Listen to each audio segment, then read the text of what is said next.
ಗೃಹಲಕ್ಷ್ಮಿ ಹಣದ ವಿಚಾರಕ್ಕೆ ಸಂಬಂಧಪಟ್ಟಂಗೆ ಸತ್ತವರ ಅಕೌಂಟಿಗೂ ಕೂಡ ಹಣ ಹೋಗ್ತಾ ಇದೆ, ಅದನ್ನು ವಾಪಸ್ ಪಡಿಬೇಕಾದ್ರೆ ಇಲಾಖೆ ಏನು ಅಂತೇಳಿ ಈಗಾಗಲೇ ಇಲಾಖೆ ನಮ್ಮ ಸಿ ಎಸ್ ಅವರ ಒಂದು ಅಧ್ಯಕ್ಷತೆಯಲ್ಲಿ ಇಲಾಖೆ ಈಗಾಗಲೇ ಮೀಟಿಂಗನ್ನು 2 ಬಾರಿ ಮಾಡಿದೆ. ಸ್ವಲ್ಪ ಜನ ಅಂದರೆ ತೀರ್ಕೊಂಡವ್ರ ಮೇಲೆ ಅಂಥವ್ರಿಗೂ ಕೂಡ ಗೃಹಲಕ್ಷ್ಮಿ, ಯಾಕಂತಂದರೆ ಅದು ನಮಗೆ ಗೊತ್ತಾಗೋದಲ್ಲ ಇಮಿಡಿಯೇಟಾಗಿ. ಆದರೆ ಈಗ ಒಂದು ಸಾಫ್ಟ್ವೇರ್ ಇದೆ, ಆ ಸಾಫ್ಟ್ವೇರನ್ನು ನಾವು ಅದಕ್ಕೆ ಅಳವಡಿಕೆ ಮಾಡಿದ್ದೀವಿ. ಅದರಿಂದ ಮರಣ ಪ್ರಮಾಣ ಪತ್ರ ಆಗಲಿ ಅಥವಾ ನಮ್ಮ ಅಂಗನವಾಡಿ ಟೀಚರ್ಗಳು ಐಡೆಂಟಿಫೈ ಮಾಡ್ತಾರೆ. ಸೊ ಹೀಗಾಗಿ ಅದನ್ನು ಈಗಾಗಲೇ ತಡೆದಿದ್ದೀವಿ. 1 ತಿಂಗಳು ಹೋಯಿತು, ನಾನು ಅದನ್ನು ಹೇಳಲಿಕ್ಕೆ ಬಯಸ್ತೇನೆ. ಬಟ್ ಅದನ್ನು ರಿಕವರ್ ಮಾಡಬೇಕನ್ನುವಂಥದ್ದು ಹೊಣೆಗಾರಿಕೆಯನ್ನು ಕೂಡ ಕೆಲವು ಬ್ಯಾಂಕ್ಗಳಿಗೆ ನಾವು ಹಾಕಿದ್ದೀವಿ.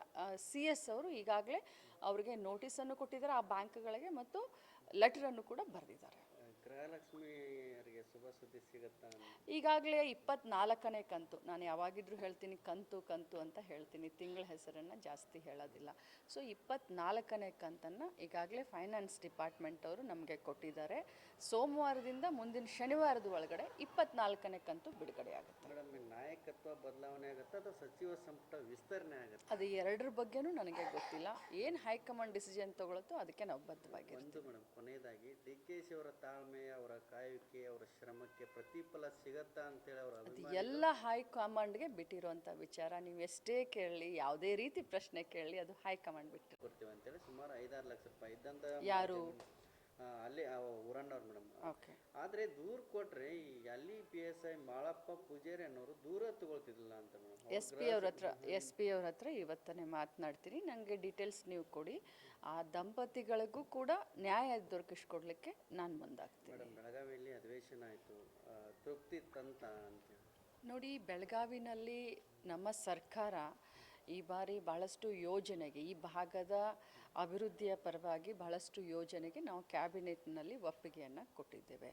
ಮಾನ್ಯ ಮುಖ್ಯಮಂತ್ರಿಗಳು ಆಗಲಿ, ನಮ್ಮ ಸಂಪೂರ್ಣ ಕ್ಯಾಬಿನೆಟ್ ಆಗಲಿ, ನಮಗೆಲ್ಲರಿಗೂ ಒಂದು ಕಾಳಜಿ, ಈ ಭಾಗದಲ್ಲಿ ಭಾಳಷ್ಟು ದಿನದಿಂದ ಬೇಡಿಕೆಯಲ್ಲಿ ಇರುವಂಥ ಅನೇಕ ಒಂದು ಯೋಜನೆಗಳಿಗೆ ಚಾಲನೆ ಕೊಡಬೇಕು, ಒಳ್ಳೆ ರೀತಿಯಾಗಿ ಚರ್ಚೆ ಆಗಬೇಕು ಅಂತ. ಆದರೆ ಏನು ಮಾಡೋದು, ಕೆಲವರು ರಾಜಕಾರಣನೇ ಮಾಡಲಿಕ್ಕೆ ಬರಬೇಕು ಅಂತ ಹೇಳ್ತಾರೆ, ಕೆಲವರು ಮಾಧ್ಯಮದಲ್ಲಿ ಜನರ ದಿಕ್ಕನ್ನು ತಪ್ಪಿಸ್ಲಿಕ್ಕೆ ಪ್ರಯತ್ನ ಪಡ್ತಾರೆ. ನಾನು ಮೊದಲನೇ ದಿನವೇ ತಮ್ಮ ಮುಖಾಂತರ ವಿನಂತಿಯನ್ನು ಮಾಡಿಕೊಂಡಿದ್ದೆ, ನಾವೆಲ್ಲರೂ ರಾಜಕಾರಣವನ್ನು ಬಿಟ್ಟು ಉತ್ತರ ಕರ್ನಾಟಕ ಭಾಗದ, ನೀನು ಕಿತ್ತೂರು ಕರ್ನಾಟಕ ಅಂತ ಹೇಳ್ತೀವಿ, ಈ ಭಾಗದ ಅಭಿವೃದ್ಧಿ ಪರವಾಗಿ ಚಿಂತನೆ ಮಾಡೋಣ ಅಂತ. ಆದರೆ ಇದು ಒಂಥರ ಹೇಳ್ತಾರಲ್ಲ 50-50 ಅಂತ ಹೇಳ್ಬೋದು. ತೃಪ್ತಿನೂ ಆಗಲ್ಲ ಅಥವಾ ಅತೃಪ್ತಿನೂ ಕೂಡ ಆಗಲ್ಲ. ಚರ್ಚೆಗಳು ಮಾತ್ರ ಆಗ್ತಿದೆ, ಯಾವುದೇ ಅನುಷ್ಠಾನಗಳು ಆಗ್ತಿಲ್ಲ.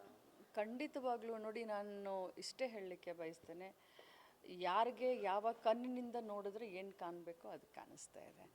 ನನ್ನ ಪ್ರಕಾರ ನಮ್ಮ ಸರ್ಕಾರ ಅಭಿವೃದ್ಧಿ ಪರವಾದಂಥ ಅನೇಕ ಯೋಜನೆಗಳನ್ನು ಈ ಭಾಗದಲ್ಲಿ ಇವತ್ತು ಒಪ್ಪಿಗೆ ಸೂಚನೆ ಮಾಡಿದ್ದಾರೆ. ಅಧಿವೇಶನ ಆದಾಗಿಂದ ಹೇಳಿದೆ. ಕೊನೆಯದಾಗಿ ಮೇಡಮ್, ಬೆಳಗಾವಿ ಜಿಲ್ಲೆ ಯೋಜನೆ ಸಂಬಂಧಪಟ್ಟಂಗೆ ಸಾಕಷ್ಟು ಧ್ವನಿ ಆಯಿತು, ಹೋರಾಟಗಳಾದವು.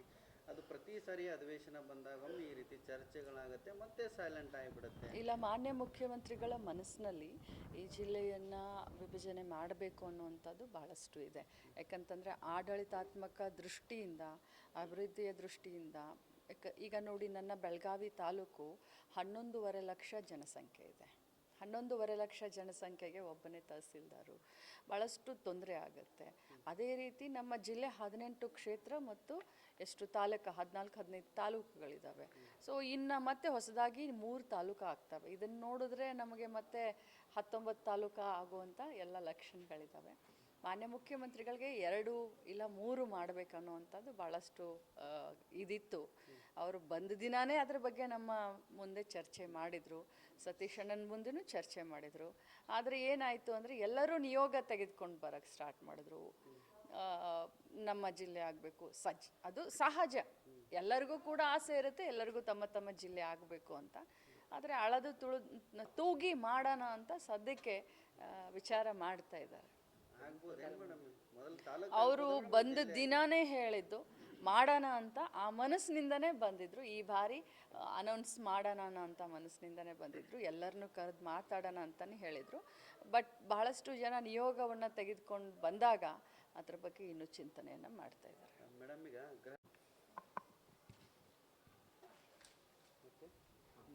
ಅದೇ ಮೇಡಮ್, ನಿನ್ನ ಬಾಗಲಕೋಟೆಯಲ್ಲಿ ಬುದ್ಧಿಮಾಂದ್ಯ ಕ್ರೌರ್ಯ, ಅದು ಕಣ್ಣಿಗೆ ಕಾರದ ಕೂಡ ಎರಚಿ ಏನೋ ಹಲ್ಲೆ ಮಾಡಿದ್ದಾರೆ ಅನ್ನೋದು. ಹೌದು, ನಿನ್ನೆ ನನಗೆ ಈ ವಿಷಯ ತಿಳಿದ ತಕ್ಷಣ ಭಾಳಷ್ಟು ಅಮಾನುಷ ಒಂದು ಘಟನೆ ನಡೆದಿದೆ.